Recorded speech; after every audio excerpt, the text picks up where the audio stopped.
Fala gente, tudo bom? Bom, vou estar gravando essa aula aqui agora sobre MCUV, né? Movimento Circular Uniforme e uniformemente variado. O que se trata esse movimento? O movimento é basicamente para quando você tem uma partícula ou um corpo se movimentando em torno de uma trajetória circular, no qual a gente sempre representa por uma circunferência. E bom, de maneira mais breve, eu fiz aqui no movimento circular uma partícula que está saindo do ponto A para o ponto B. O que ela faz nesse meio tempo?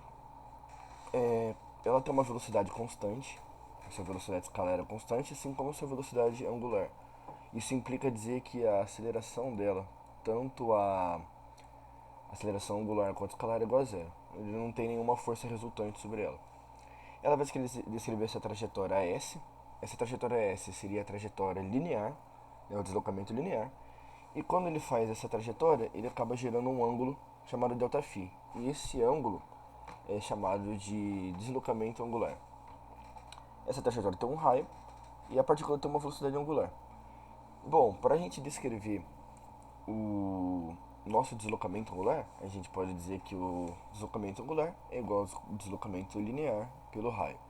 Eu deixei a descriçãozinha sobre cada coisa, né? O que é cada símbolo e cada significado. Um radiano seria igual ao número de raio no perímetro da circunferência. Seria basicamente quando o deslocamento linear dele for igual ao raio da própria circunferência, que é o que está sendo representado aqui agora, e que nem eu descrevi aqui embaixo. Esse S vai acabar sendo igual ao meu raio. Então, um radiano corresponde ao meu raio, e φ rad, que significa o próximo ângulo que ele for fazer, for igual ao meu deslocamento angular. Por isso que eu posso implicar nessa fórmula aqui, por conta dessa regra de 3. Bom, converter graus para radiano. Quando a gente faz uma volta completa, significa que o corpo percorreu um valor de S que seja igual ao comprimento da circunferência, que no caso é 2πr. Já que a gente diz que o nosso deslocamento linear é 2πr, a gente lembra que o deslocamento é igual ao φ vezes o r. Então, a gente pode igualar essas duas formas por ter o mesmo S. Então, o φ vezes r é igual a 2πr. Isso pode implicar dizer que o meu φ vai acabar sendo 2π. Isso quando ele realiza uma volta completa. Isso significa que em 2π, isso está em radiano. Para a gente converter em graus, seria vezes 180, porque o π vale 180, vezes 2 dá 360 graus. Fazendo a conversão básica aqui, 30 graus em radiano. Π radianos corresponde a 180 graus. Quantos em radiano, que é o φ, corresponde a 30 graus? A gente faz a regra de 3 e acha. Converter agora de radiano para graus. 2π sobre 3 radianos. Então, π vale 180 graus, 2π sobre 3 vale alfa, que a gente chama um ângulo alfa, um ângulo θ, fica na sua preferência. Fala agora de frequência e período. O período, representado pela letra T, ele é o tempo que o corpo leva para realizar uma repetição, ou ele realizar o seu primeiro ciclo. E a frequência é o número de repetições em um intervalo de tempo. Quantas voltas ele vai dar em um período de tempo X. Então a gente tem essa forma, os dois são inversamente proporcionais. Então o período é igual ao inverso da minha frequência. Converter agora RPM para Hertz. Hertz é a unidade padrão da frequência. Então RPM para Hertz a gente vai dividir por 60. Por quê? Vamos supor que a gente tem uma frequência de 120 RPM, né? RPM significa uma rotação por um minuto. Eu coloquei rotações erradas aqui. Uma rotação por minuto. Só que o Hertz ele é representado por rotações por segundo. Então a gente só converte o minuto em segundo. E um minuto corresponde a 60 segundos. Então, 120 rotações por 60 segundos. A gente dividindo aqui, vamos ter que 120 RPM vai acabar sendo 2 Hz, que significa 2 rotações por segundo. Velocidade angular, medida em rádio por segundo. Vamos descrever um movimento básico. Um corpo saiu desse ponto aqui, vou trocar aqui, saiu desse ponto e foi para cá. Esse aqui, esse φ, é o deslocamento inteiro dele, angular. Esse aqui é o deslocamento inicial dele. Se a gente tem um deslocamento completo e um pequeno, esse valorzinho aqui vai acabar sendo a variação do meu deslocamento angular. Então a velocidade angular vai ser igual ao φ menos φ0, que é o meu ΔΦ, sobre t menos t0, que é o meu ΔT. E a gente chega nessa forma. Porém, a gente sabe que se a gente realizou um ΔΦ igual a uma volta, que é 2π, podemos escrever que a velocidade angular é ΔΠ, é 2π sobre o período, que é igual a 2πf. Geralmente, o t0 é igual a zero, por isso que a gente só vê um t.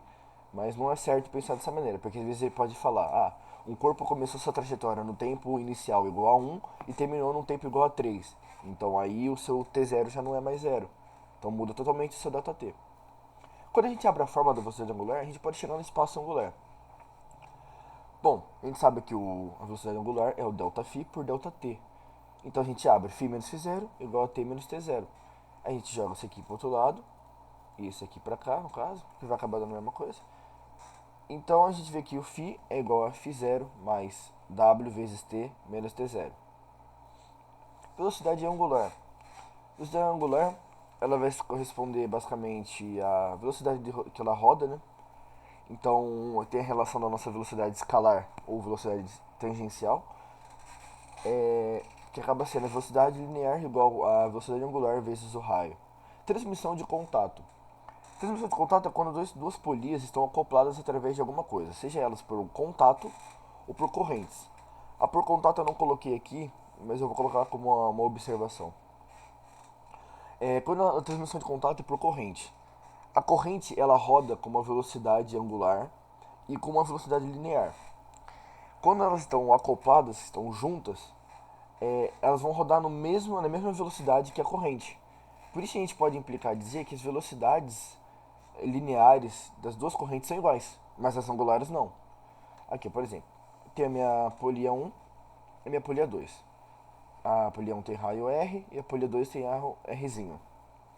Vamos supor que nesse ponto aqui, ó, as duas velocidades são iguais, velocidades lineares. E aqui, ó, que V1 é igual a V2. Bom, a gente sabe que a velocidade ela é igual à velocidade angular vezes o raio. Então a gente pode implicar dizer que a velocidade angular 1 vezes o raio 1 é igual à velocidade angular 2 vezes o raio 2. Porém, a gente sabe que a nossa velocidade angular, quando ela completa uma volta completa, nossa, ficou estranho. Quando ela realiza uma trajetória completa da circunferência, do seu ciclo, é igual a 2πf. Então a gente pode substituir aqui. 2π vezes f1 vezes r1 é igual a 2π f2 por r2. Em que o f1 significa a frequência que a primeira polia roda e f2 significa a frequência que a segunda polia roda. Então a gente chega nessa forma. Vou colocar a observação das polias de contato. Polia de contato vai ser o contrário por corrente. Então, ao invés das suas velocidades lineares serem iguais, as suas velocidades angulares são iguais. Por exemplo, você tem uma polia aqui grudada na outra. As duas não têm a mesma velocidade linear, mas elas têm as mesmas angulares. Por exemplo, as duas vão rodar uma para cá, e se uma anda para cá, a outra anda para cá. Elas são contrárias. Porque se essa aqui rodar para a esquerda, a outra obrigatoriamente vai ter que rodar para a direita. E as suas velocidades nesse ponto, vou destacar o ponto. Suas velocidades angulares nesse ponto são iguais. Então, W1 é igual a W2. Vou botar o raio da primeira como R1 e o raio da segunda como R2. Bom, a gente sabe que a nossa velocidade linear é igual à sua velocidade angular vezes o raio. Se a gente passar o raio pelo outro lado, a gente vai acabar achando uma relação com a velocidade linear e o raio. Então, a velocidade linear 1 pelo raio 1 tem que ser igual à velocidade 2 pelo raio 2. E é isso. É o contrário da transmissão de corrente por corrente, né? É que as duas são por contato, mas é contato por corrente ou contato por polia. Fala de aceleração centrípeta. A aceleração centrípeta é a aceleração que o corpo tem para manter ele dentro da trajetória. Ele é um movimento que ele não vai escapar, não vai realizar uma centrífuga. Então a sua aceleração centrípeta pode ser dada pela velocidade linear sobre o raio. Porém, como a gente já disse, a nossa velocidade linear é igual à velocidade angular vezes o raio. Então, substituindo, a nossa aceleração centrípeta é a aceleração angular ao quadrado vezes o raio.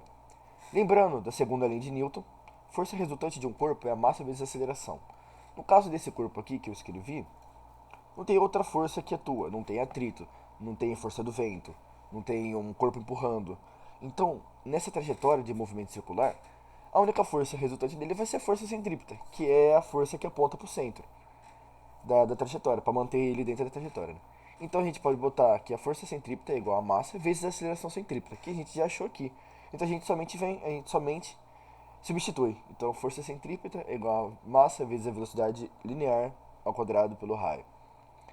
Movimento circular uniformemente variado. É a mesma coisa, só que agora tem aceleração angular. A aceleração angular vai estar no mesmo sentido, geralmente, da velocidade angular. E a gente pode descrever como velocidade angular. Eu utilizo essa letra, mas pode utilizar qual você quiser. Geralmente o pessoal usa alfa, né? Mas eu prefiro usar essa gama aqui. Velocidade angular é igual a variação da velocidade angular pela variação do tempo. A gente abrindo essa fórmula, chegamos na, no, na velocidade angular. Só que isso aqui é o. Esqueci o nome. Função horária da velocidade angular. E se a gente abrir a fórmula da velocidade angular, só que ela relacionada com o meu deslocamento linear, a gente vai chegar que o φ é igual a φ0 mais w0 delta t mais gama delta t ao quadrado sobre 2. É o sorvetão, só que aplicado para velocidade, para movimento circular. E a gente tem a relação, assim como as velocidades, que a aceleração linear é igual a aceleração angular vezes o raio. Bom, agora que a gente tem a nossa aceleração, a nossa aceleração angular, a gente pode calcular o deslocamento angular sem precisar do tempo, através da equação de Torricelli, que é descrita por a velocidade angular final é igual a velocidade angular inicial ao quadrado, ambas, né? Mais duas vezes a velocidade angular, mais o meu ΔΦ, que é o meu deslocamento angular. Bom, é isso. Se alguém precisar de ajuda, eu estou aí à disposição. Valeu!